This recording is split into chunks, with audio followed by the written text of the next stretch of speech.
I love this. Oh my god, I love all of these things. They just make life so good. They make it good. Boop, boop, boop, boop, boop. So a different approach for things like conflict is polarizing situations is kind of understanding a wider perspective.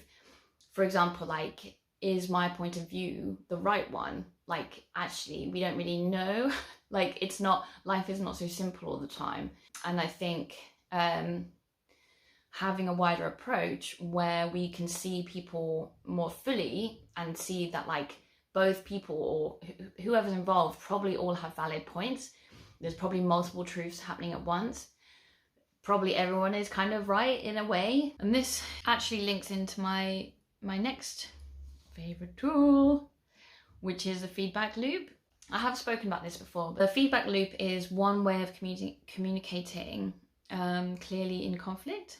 This technique can be used in conflict to slow down communication and make sure you're really understanding the other person. It's all about getting clear on their perspective, before you move on to share your own.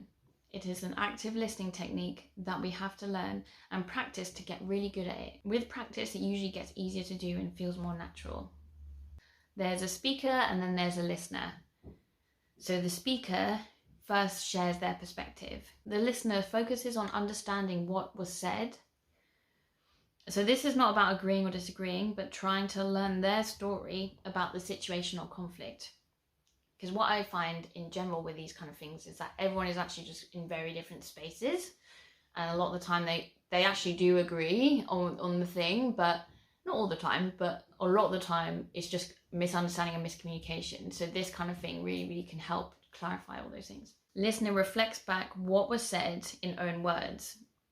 So saying stuff, so after you listen to the speaker, then you reflect back and you say things like, I think what you're saying is da da da da, is that correct? So then it's back to the speaker, who then decides whether they need to clarify anything. This is about focusing on clarifying just the things that aren't yet clear on what was already said. So if the listener didn't cover the most important things, or some of the other things that you really want to get across, then the speaker does it, talks about those things, or talks about them again. And then the next step is decide who is going to speak and listen next.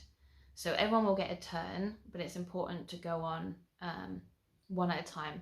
So this can be done between two people. It can also be done in a group. And again, like, imagine if like families or, colleagues or whatever, like, use this. I think it'd be just amazing. It would just be amazing. A lot of these things are just misunderstanding. Yeah.